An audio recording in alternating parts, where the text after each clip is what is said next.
Welcome to episode 2 of the Not Your Average Sports Show, a podcast that goes beyond the realm of traditional journalism. In this early evening episode, we will be discussing the impact of sports around the U.S., highlighting the Northeast, Mid-Atlantic, and the Midwest. Additionally, we will cover any updates in any of the big 4 U.S. sports leagues. Once again, I am Dominic Campanaro, one of the very many students at St. Joe's Prep. And now, today's guest is a guy who loves Milwaukee sports more than Philadelphia sports. He's a rising sophomore at St. Joe's Prep and assistant vice president of WSJP. A Marquette lover and a Prep fan at heart. He is Anthony Sorgi. What's going on? Let's go. How are you doing, Anthony? Living the dream, Dom. Living the dream. It is a gloomy, rainy Saturday here in Metro Philadelphia, as you know just as well as I do. But the weather cannot stop the joy of getting to talk about sports, the joy of life, and just being joyful warriors in this incredible world. I mean, I couldn't say any better, Anthony. It's just incredible to be with you today, right after we had episode 1 a few days ago. Now, episode 2.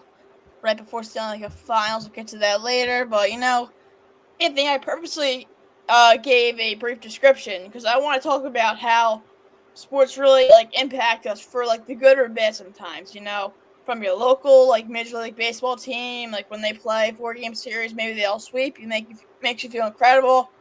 Or to a hockey team that fails to win a championship, This impact that sports has on our lives is drastic, even if you believe it or not. So, Anthony, it's going to be a bit deeper here. I know you heard episode 1, but episode 2, I want to go into your perspective of when you were in Milwaukee.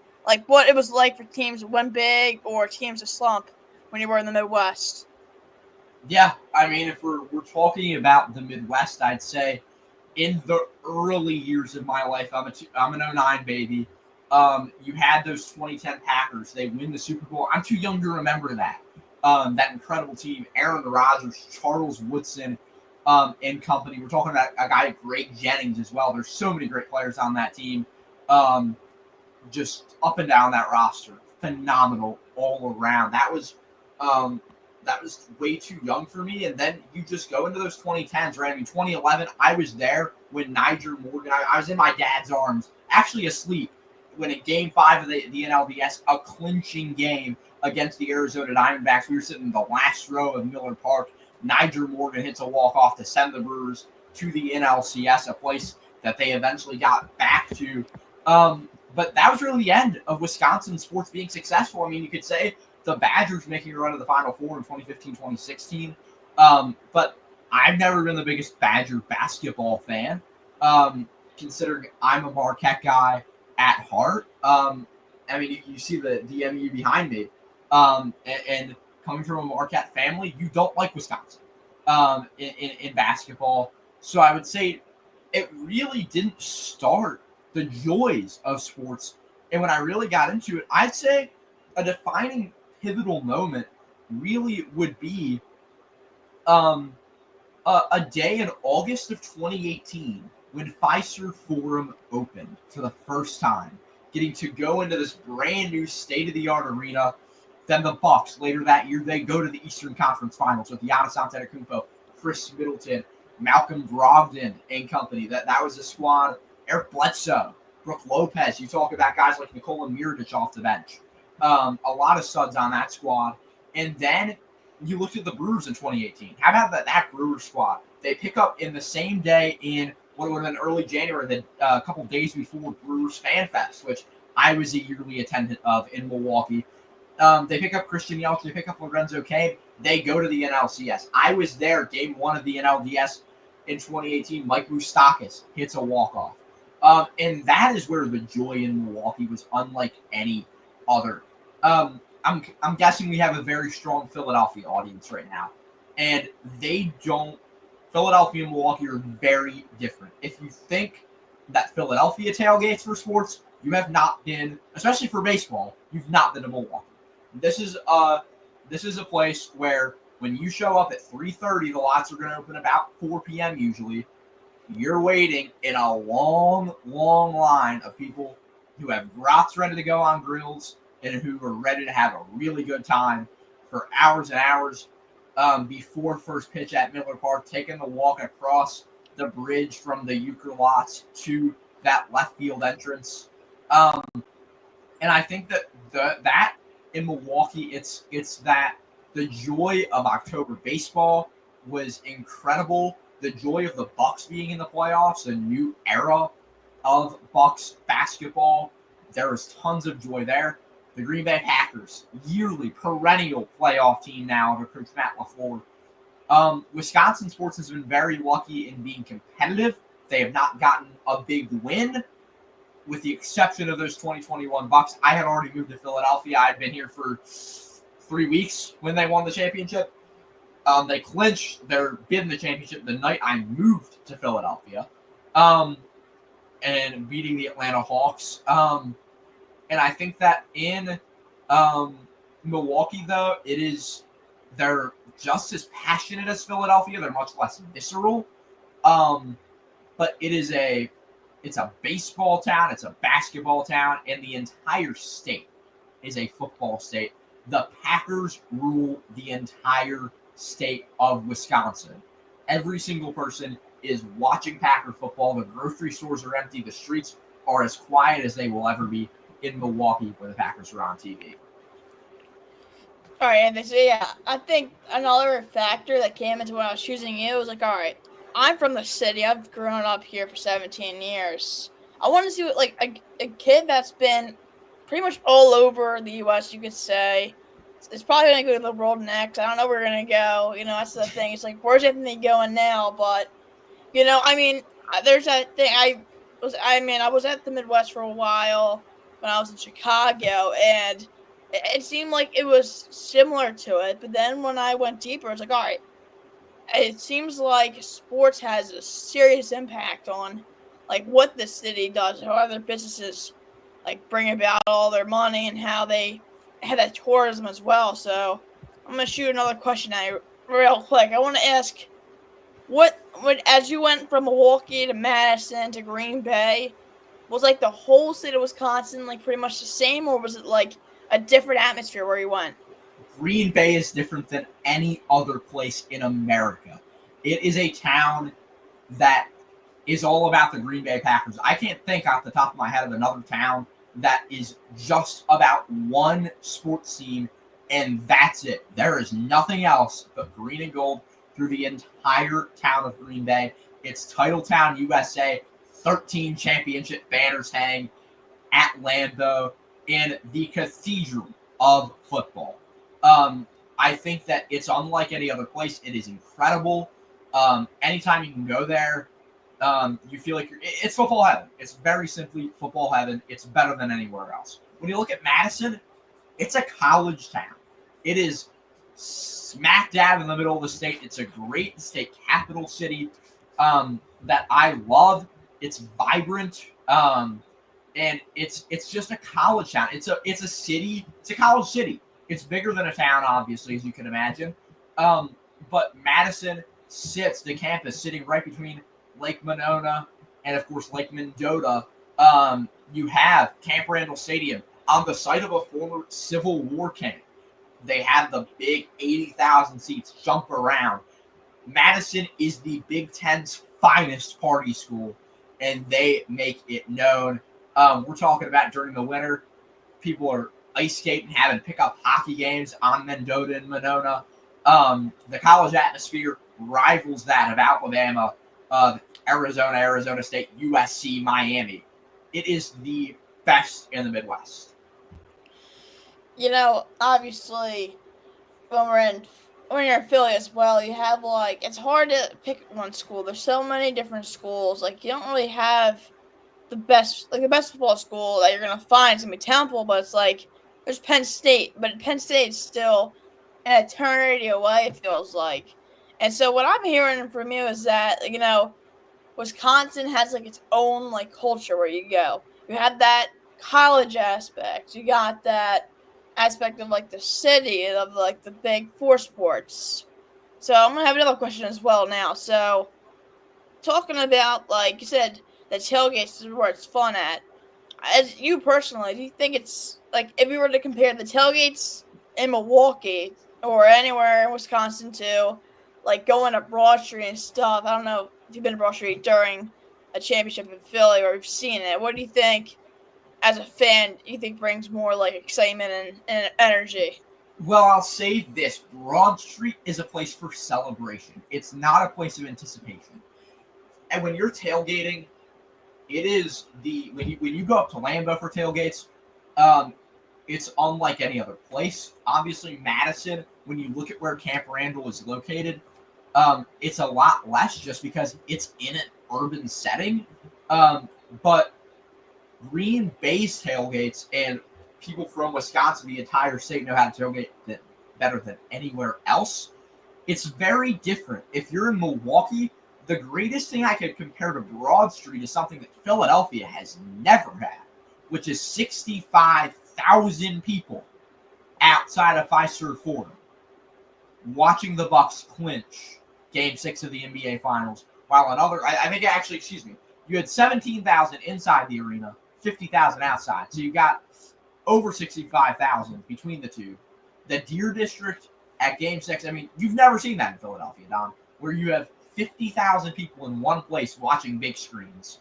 That is an atmosphere unlike any other. Obviously, we've seen in Edmonton with the Oilers, Toronto with the Raptors. There are plenty of places that do it. It's something that Philadelphia lacks. It's something that Philadelphia needs.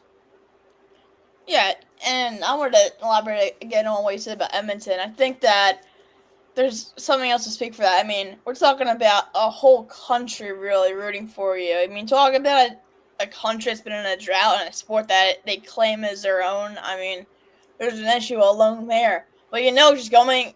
I mean, when I'm working at Chicks and Pete's, I just see all these fans like on their feet outside of the stadium.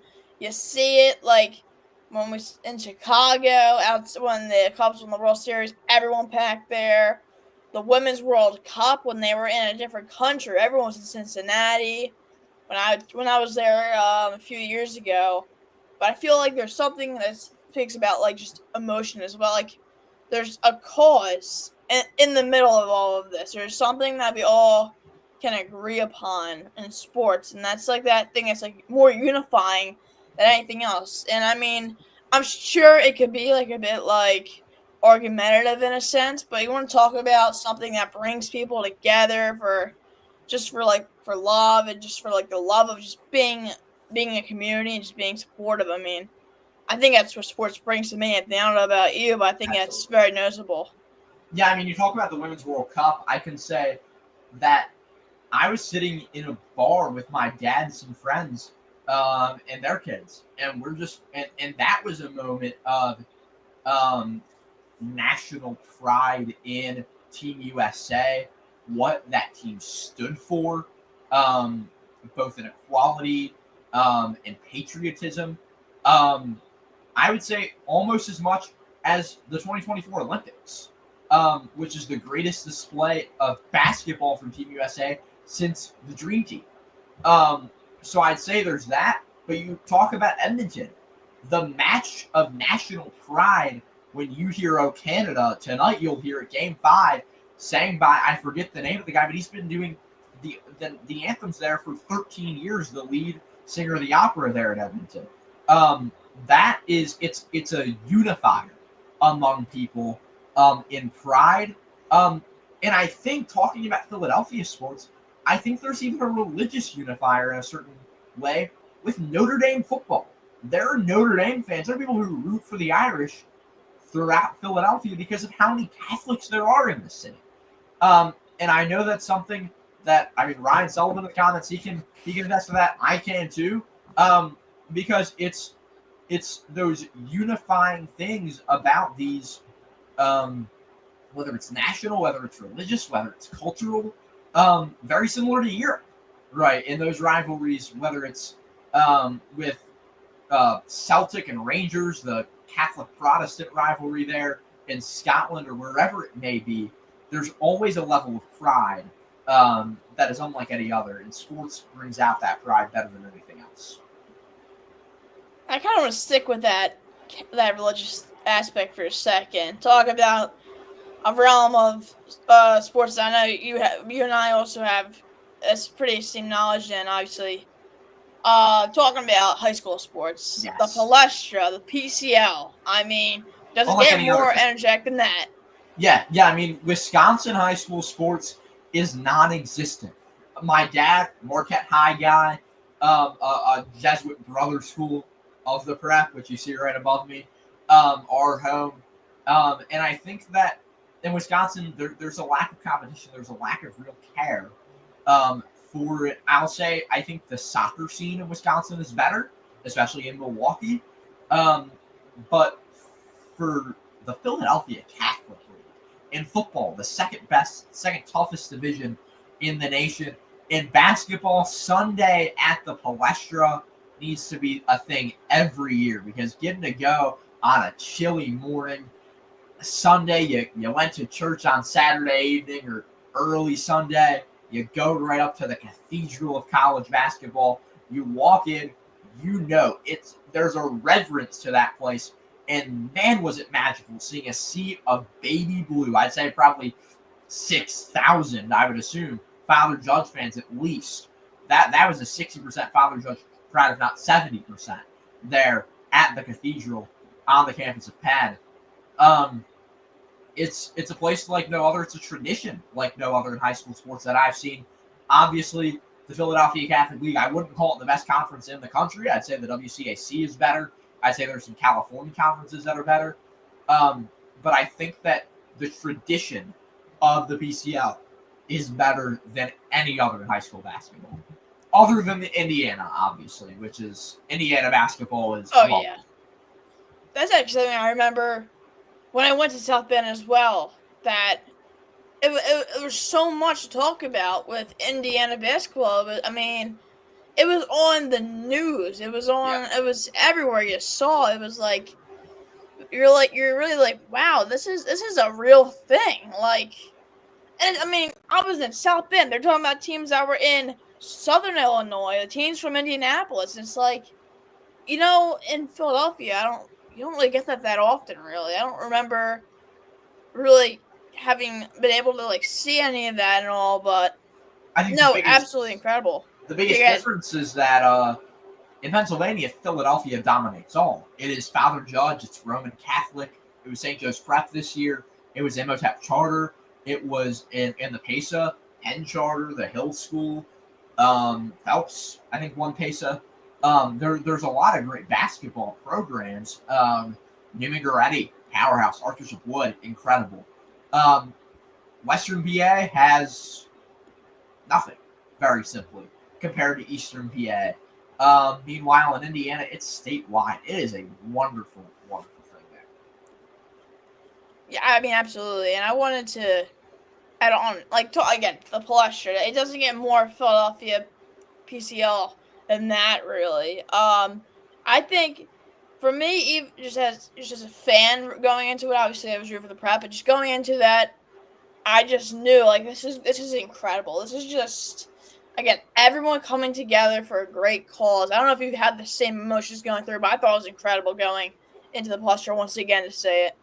Yeah, I mean, I think that Wednesday night at the Palestra was more disappointment than anything because St. Joe's Prep is the favorite. But then Sunday, just getting to watch good, gritty defense. Great basketball. Everett Barnes, Sharif Jackson crashing the boards. I mean, getting to call a PCL final is an experience that I will never forget, no matter how far I go in the sports media world, because it is the creme de la creme of basketball on the East Coast. Again, you're right. I mean, Wembley. That's the thing I was thinking about. Like, I don't know when I'll ever get to say like I was able to commentate at like probably the most historic gym in Philadelphia. Maybe it's a top 5 college basketball arena in the country. There's no question. It's up there with Cameron Indoor, Fong, in Kansas. You look at the Pauley Pavilion in LA. How about Assembly Hall in Bloomington? It's up there with those. It is a lock as a top 5 arena in the nation. Absolutely. I'm gonna turn to the polls real quick. Obviously, voting for polls and all that. Go to IG story on Instagram stories. Only found on at NYA Sports Show.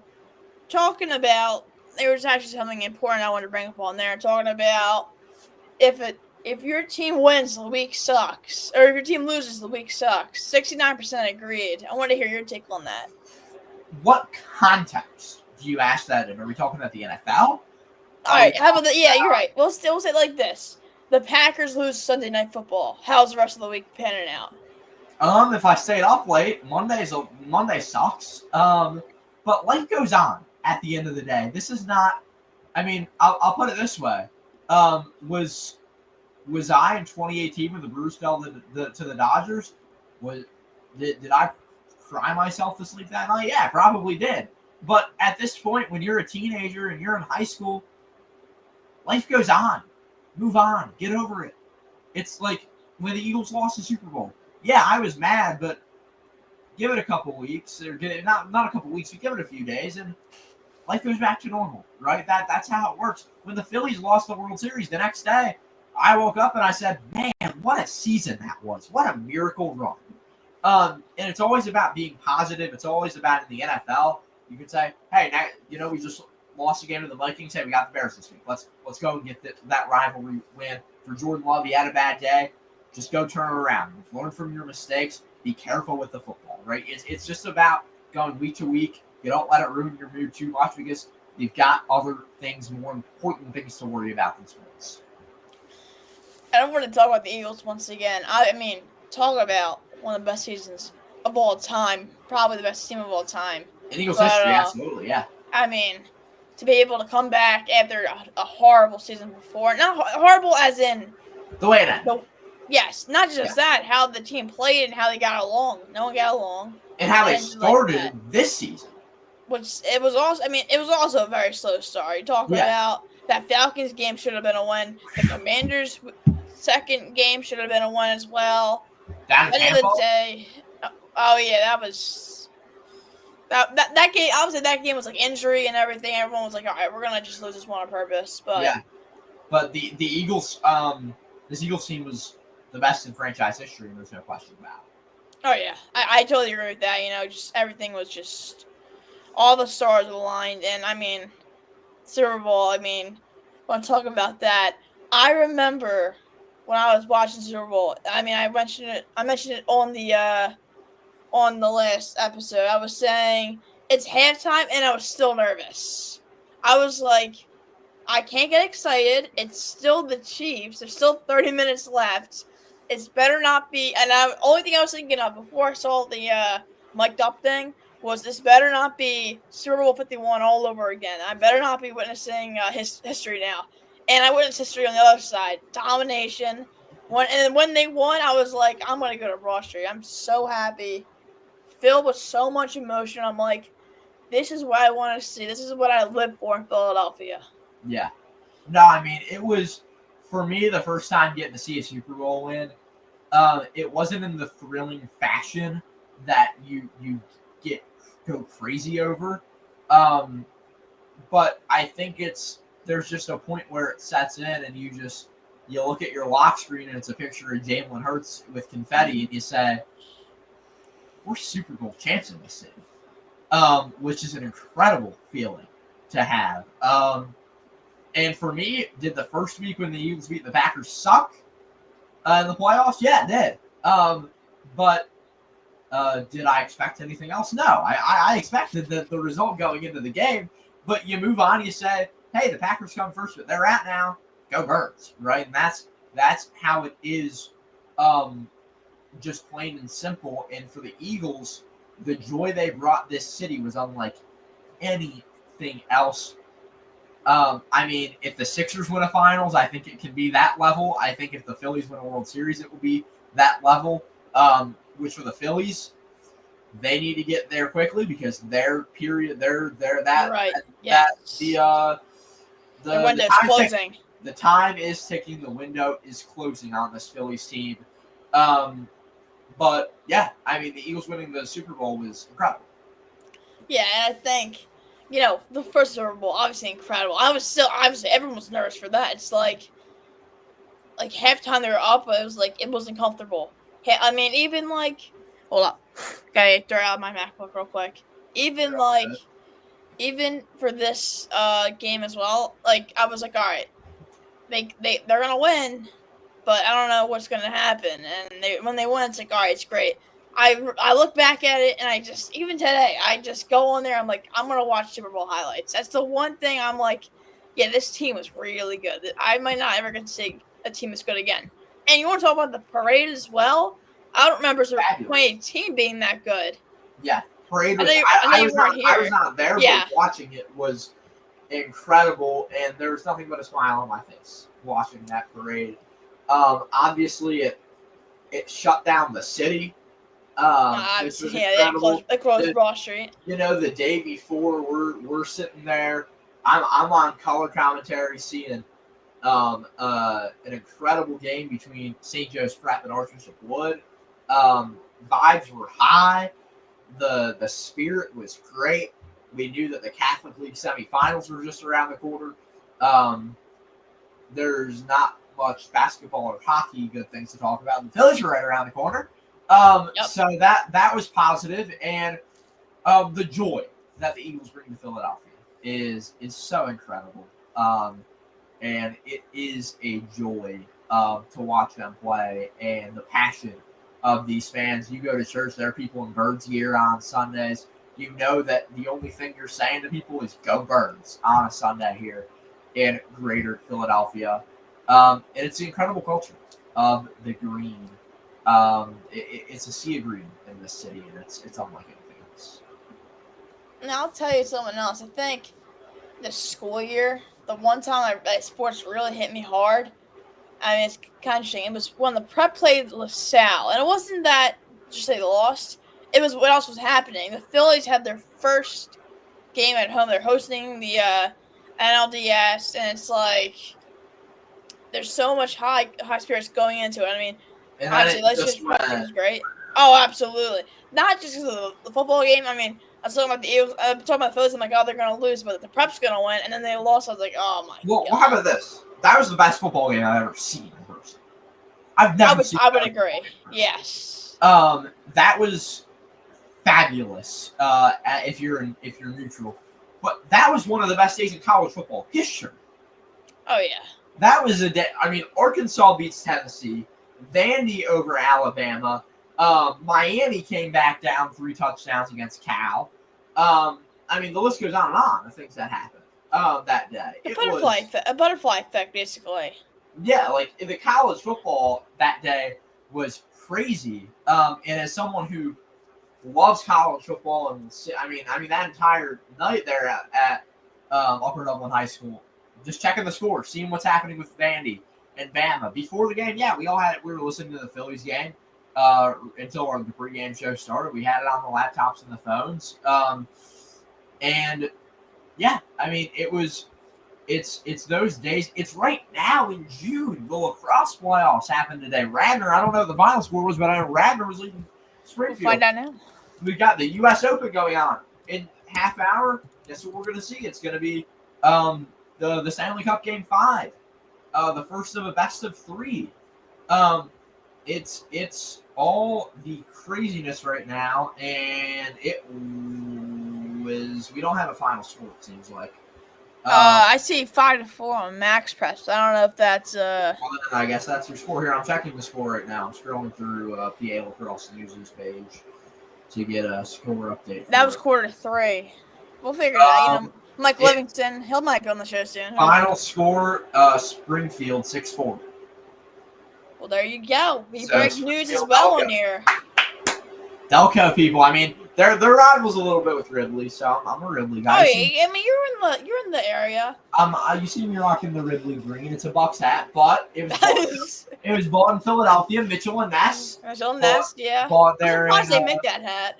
Yeah, I mean, they make everything at Mitchell and Ness. You go into Mitchell and Ness, you can get that old school Magic gear, the Raptors, whatever you want there. At Oh, the Mitchell & Raptors Ness. jerseys with the dinosaur on it's incredible. Yeah, I was arguing with my dad about that last night. He was saying it's too cartoonish, and I was like, it's one of the best of all time. Oh, it might be the best jersey of all time. How about like the Grizzlies old school jerseys? You can buy those at Mitchell & Ness. Anything you want. Go to Mitchell & Ness. The six. Oh yeah. Go to the one in the city. Check out Shive Sports too. That's a great little store. But if you're in the Philly area, you got to go to Mitchell & Ness there at, what is it, 13th and Walnut? Yeah, 13th and Walnut.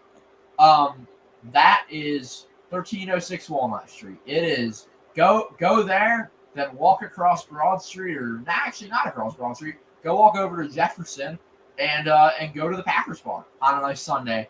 I'll have to take you. I'm gonna have to take you, Kate, to the Packers bar in Green Bay. In Philly. Oh, in Philly. Our Packers bar, Milk Boy. We packed it out when the Packers beat the Bears to clinch a playoff spot 2 years ago.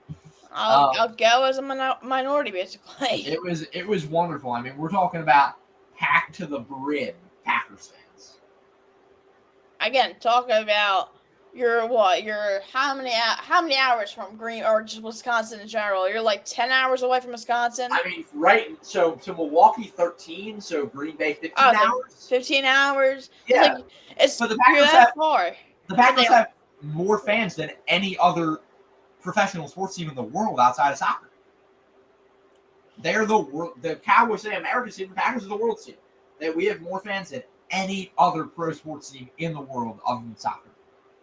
No, I might not say you're the most loyal, but I would definitely say we're pretty loyal though. You can't deny that. I mean, I got the Bills because they're insane, but we also here's the thing that the Bills don't have. Here's the thing that the Bills don't have. I'm an owner of the Green Bay Packers. Bills fans can't say that they're owners. That's true. Anthony Sorgi, I gotta add that to the intro. Owner of the Green Bay Packers, that's Anthony Sorgi.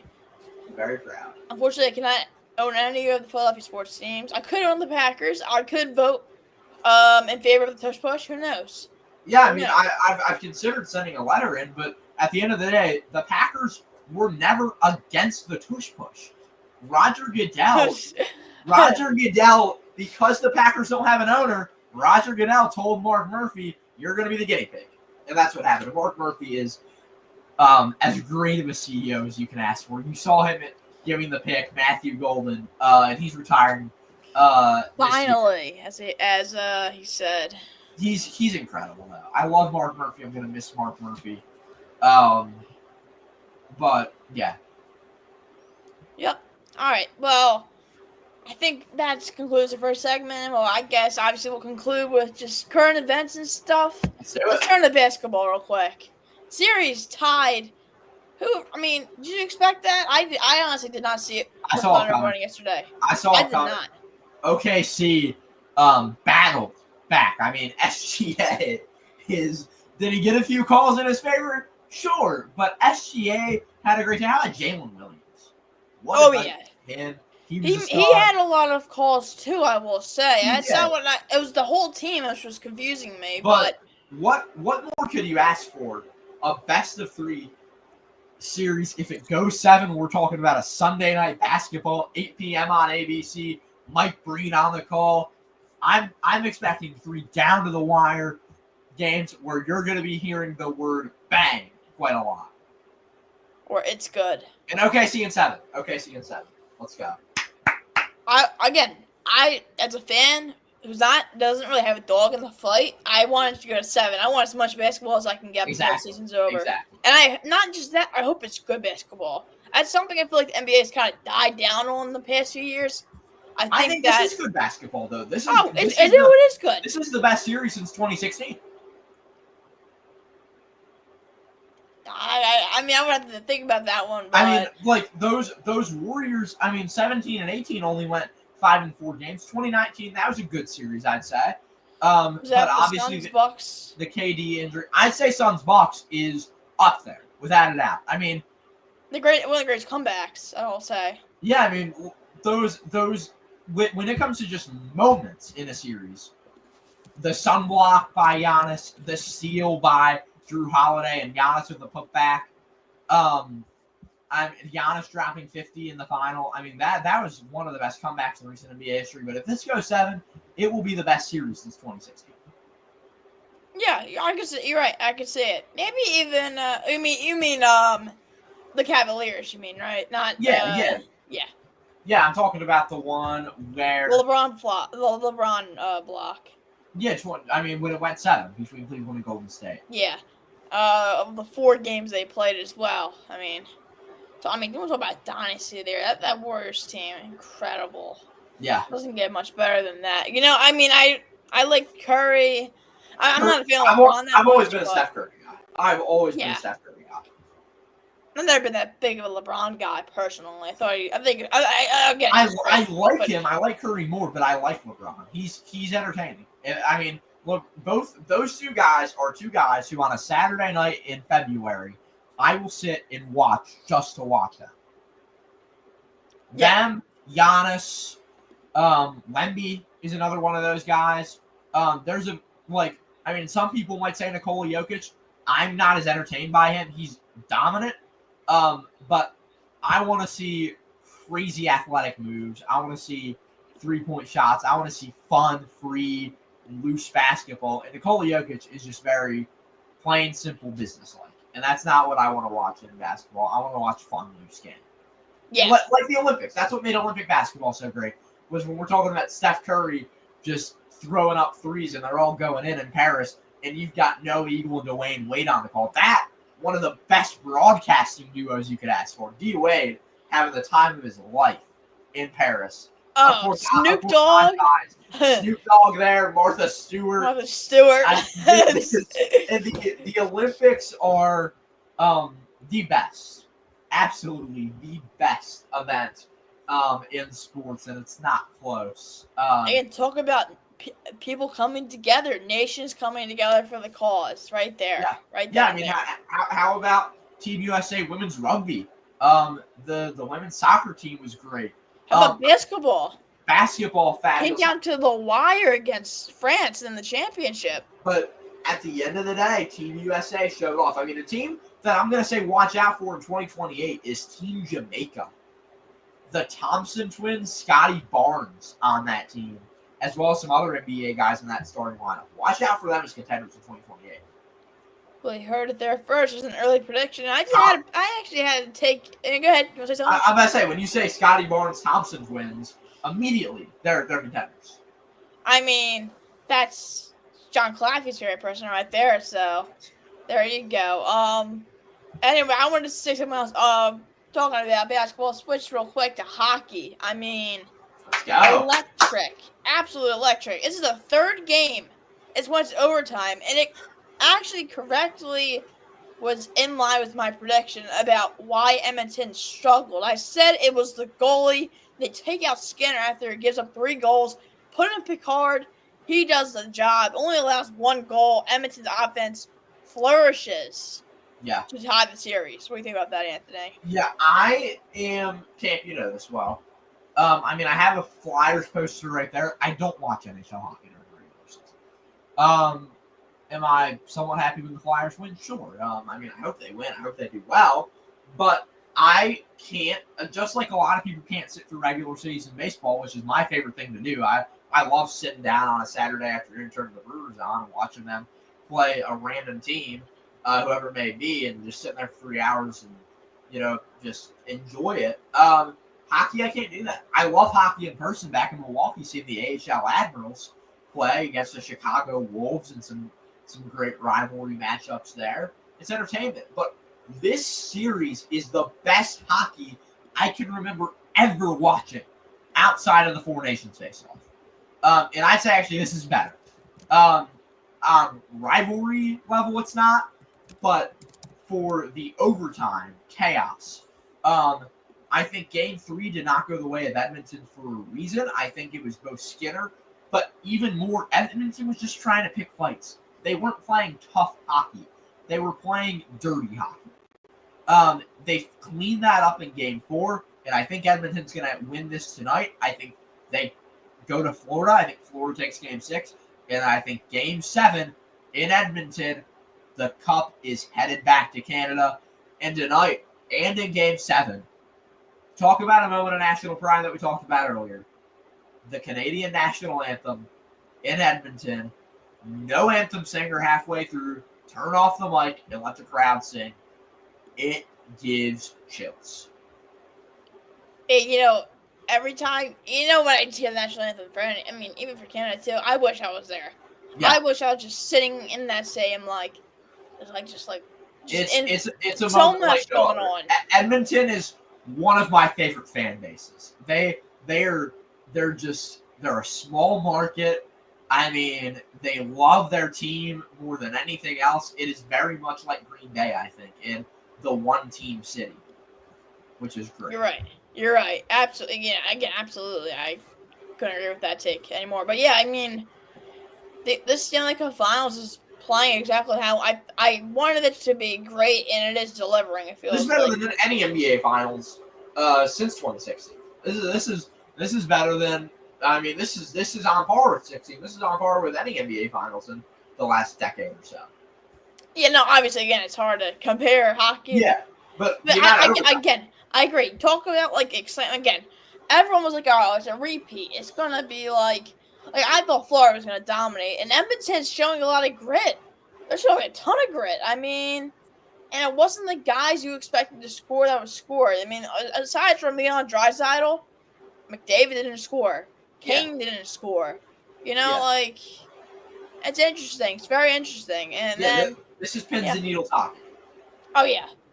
Again, it's hockey at its finest, obviously. This is the best overtime in sports. Hockey overtime is better than any overtime that you could ask for in sports. Just sudden death, stressful. You can score at any moment. If soccer did this, imagine the World Cup if it was sudden death.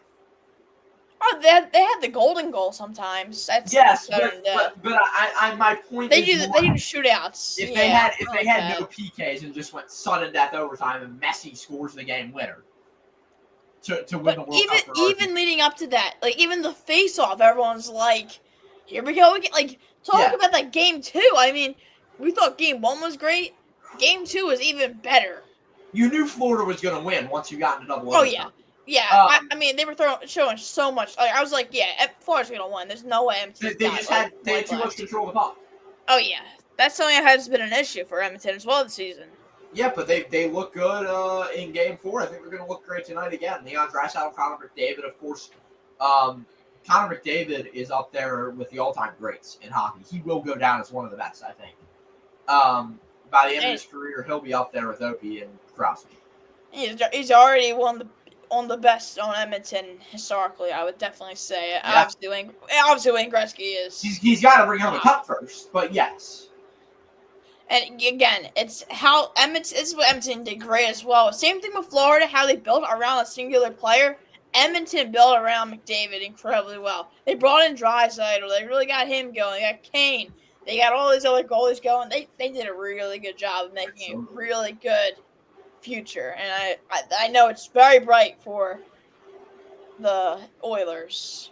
Do you have anything else you want to say? I guess we might be turning out soon. Obviously, game tonight at 8 p.m. in Edmonton. Is it 8 p.m. or is it 8:30? I might be wrong actually. I have no clue. Let me check because I actually need to know when I can turn my 8 p.m. Correct. 8 p.m. Wonderful. So then now my TV's on. I guess it's notable to say that the Union are playing right now and against Charlotte. They're hosting them, it looks like. So that's U.S. Open going on, I know. U.S. Open going on. That's been, tomorrow is going to be great to watch that. I'll have it on throughout the day, on and off. But yeah, I wish that we had NBA Finals action tomorrow night, but we'll have to wait for Monday for that. Philly Live this coming weekend. I'll be there. I think you'll be there for Friday, right? I'm planning on it, I believe. Yeah, so it should be fun. It's a great time to be alive. Yeah, obviously, talking about the U.S. Open, it's not tennis, Ryan. It's golf. It's not tennis. That's it. It's later. It's much later. And by the way, the leaderboard at the U.S. Open right now, talk about a shock. Scotty Scheffler sitting tied for 11th. Rory McIlroy with 20 other players as well. Where is Rory? Sitting tied 49. How many guys Cam, do you know how many guys are under par right now? Under par? Oh, let's see. How many guys are over par is a better question. 4 guys. Yeah. 4 guys under par. You mentioned it yesterday. Yeah. It's one of the hardest courses. You've got Spawn, Burns, Scott, and Hovland. That's it. You've got one guy even, and then you've got 2 guys +1. But Scheffler is sitting at +4. Rory right now is sitting all the way down at +10. This course is very, very tedious. Yeah, I think it's all about the about just the rough as well. That's something that's been a lot of notice. I know you mentioned it on your show, Anthony. Obviously, gotta watch Anthony Sorgi Sports Show on Anthony Sorgi's YouTube channel. We'll be back on Tuesday. Back on Tuesday. There you go. I'm selling it, but talk about. I mean, just you hit it into the rough. That's not where you want to go. If anything, you kind of want to aim into the bunker. Maybe it's probably a better chance of the bunker than the rough. Yeah. You just gotta hope for a straight down the fairway shot, or else you're done for. Yeah, I know anything. You're not like the biggest golf like. I'm a guy who tunes in for the Masters. I tune in for the entire Masters, and then I'll tune in occasionally on another Sunday. Another great sporting event that I want to touch on. How about the French Open tennis final? That is one of the greatest. Roland Garros. I mean, that's one of the greatest tennis matches I have ever watched. The comeback from Alcaraz was incredible, unlike anything else. It's a great time. It's the best in Spain as well, right there. Yeah, absolutely. This is a prime season for sports right now. Up there with October, up there with April. April, you've got Masters, you've got MLB starting up, you've got the Final Four, NFL draft, but June making its case for the best month in sports. If you want to talk about that real quick, I think that you're right. June doesn't make a case. I think that, again, October. I'm not biased because it's my birthday. I mean, just the weather. I mean, being in the Northeast, just the weather. Oh, the weather's gorgeous. I'm used to 50 degrees in Milwaukee. 70 degrees, and I'm wearing a Bryce Harper jersey with no long sleeve shirt under it. Oh, breeze blowing, beautiful. But it's 60 degrees in June. I mean, I'm wearing an Illis hoodie in June, champ. In June. Oh yeah, I don't even know what's going on with the weather this week. I mean, it's a pretty rough weekend. Phillies won today. They won 3-2. Take it. They needed that. I mean, they're just making their way up. They're slowly biting at the Mets lead right now. Right now, they hold they're 4 games back from first place. But I mean, you want to touch on MLB real quick. Your Brewers are 5.5 outside of first and Central. San Fran leads the West. I mean, talk about a bit of a shock there. Yeah, I do want to touch on something though before you wrap it up. I got to give a quick shout out to our crew guys who just wrapped. Oh my goodness! I'm down at National, so go watch the boys. Down in Sarasota, I know a lot of the guys want us to commentate a crew race on their. It's a little bit hard to do. It's hard, but I'll do it. If you want to do it, if you get the viewers, I'll do anything for the viewers. We need a drone for that. We need a drone. Hey, maybe we just do a poll on Instagram like we did with our table. We had with the name it. I don't know. We're gonna rename it. It's I think we name it the Jim McKay table. I was gonna name it Iggy. I like it, but But everything's named Iggy. That is true. I'm in favor of the Jim McKay table. One of the greatest sportscasters ever. I'm gonna give another shout out right now, real quick. Your dad just talked about the Palestra, and he mentioned Jim McKay and you as well. Oh yeah, he thinks I'm Jim McKay. If you want to go in depth with that, I'm giving the time for that as well. Talk about your dad's stuff. Linktree.com/Sorgi stories. That's it. Pretty simple. Linktree.com/Sorgi stories has everything. You're gonna have to watch the video and comment, just make sure you know that. But again, I mean, incredible. Obviously, journalism. It's a hard world. You can even admit it. But we're trying to make it thrive. I'll say the least. Let's go. There you go. I have one final message to the people. Go ahead. Have a wonderful Father's Day weekend. And bring joy tomorrow. Bring joy to life. Be a joyful. Bring joy to life. That's just set the world on fire. There you go. And we ended with the Jesuit himself. And yep. Roll prep. And with that, episode 2 of the Not Your Average Sports Show has officially come to an end. Again, very special thanks to Anthony Sorgi for his reluctant yes to be featured on the show. If you want to listen to episode 1 of the Anthony Sorgi Sports Show, you can go back to my channel. I forgot to put the link in the description. I apologize. Or maybe I did. I don't know. But anyway, again, thanks for a great first week. Please be on the lookout for our upcoming podcasts in the future. Obviously, follow NYA Sports Show on Instagram to vote on stories and more. Follow Anthony Sorgi Media on Instagram. His name in the description. I need some more action on the Joey O'Brien post. There you go. Like that up. Share. Obviously follow him. The ticker down below. And with that, enjoy the weekend. Happy Father's Day weekend. Have a good one.